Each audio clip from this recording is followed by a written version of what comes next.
తమిళ చిత్ర పరిశ్రమలో మరో ఆసక్తికరమైన చర్చ స్టార్ట్ అయింది. వైవిధ్యభరితమైన సినిమాలతో తనకంటూ ఒక ప్రత్యేక గుర్తింపు తెచ్చుకున్న డైరెక్టర్ బాలాజీ మోహన్ ప్రస్తుతం సూర్య ప్రధాన పాత్రలో కరుప్పు అనే సినిమాను తెరకెక్కిస్తున్నారు. అయితే ఈ సినిమాకు సంబంధించి తాజాగా వెలుగులోకి వచ్చిన ఒక విషయం సోషల్ మీడియాలో వైరల్ అవుతోంది. ఈ కథను ముందుగా దళపతి విజయ్తో చేయాలని అనుకున్నారట. కానీ కొన్ని కారణాల వల్ల అది సాధ్యపడలేదు. డైరెక్టర్ బాలాజీ మోహన్ రీసెంట్ గా ఇచ్చిన ఒక ఇంటర్వ్యూలో కరుప్పు సినిమా పుట్టుక గురించి ఆసక్తికరమైన విషయాలను పంచుకున్నారు. ఆయన మాటల ప్రకారం ఈ కథను రాసుకున్నప్పుడు ఆయన మైండ్ లో ఉన్న ఏకైక హీరో విజయ్. కథలోని మాస్ ఎలిమెంట్స్, యాక్షన్ సీక్వెన్స్ లు దళపతి బాడీ లాంగ్వేజ్ కు సరిగ్గా సరిపోతాయని ఆయన అనుకున్నారు.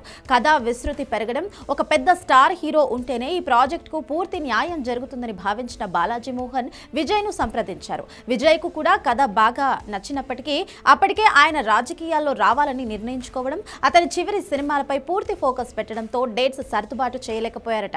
రాజకీయ ప్రయాణం కారణంగా విజయ్ ఈ ప్రాజెక్టు నుండి తప్పుకోవాల్సి వచ్చింది. విజయ్ కాదన్నాక ఈ పవర్ఫుల్ సబ్జెక్ట్ ను హ్యాండిల్ చేయగల సత్తా ఉన్న మరో హీరో కోసం వెతుకుతున్నప్పుడు బాలాజీ మోహన్ కు సూర్య కనిపించారు. సూర్య వర్సటైల్ యాక్టింగ్ గురించి ప్రత్యేకంగా చెప్పనవసరం లేదు. మాస్ రోల్ అయినా, క్లాస్ రోల్ అయినా ఆయన తన నటనతో ప్రాణం పోస్తారు. సూర్యకు కథ వినిపించగానే ఆయన వెంటనే గ్రీన్ సిగ్నల్ ఇచ్చేశారు.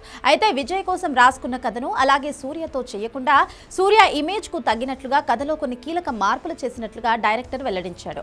సూర్య స్టైల్ కు, ఆయన స్క్రీన్ ప్రెజెన్స్ కు తగ్గట్టుగా డైలాగ్స్ మరియు యాక్షన్ పార్ట్స్ లో మార్పులు చేసి కరుప్పును మరింత పవర్ఫుల్ గా తీర్చిదిద్దారట. ఒక పెద్ద హీరో వదులుకున్న కథలను మరో స్టార్ హీరో చేయడం సినీ పరిశ్రమలో సాధారణమే అయినప్పటికీ విజయ్ రాజకీయాల కారణంగా ఈ సినిమా చేయలేకపోవడం ఆయన అభిమానులను కాస్త నిరాశకు గురిచేస్తోంది.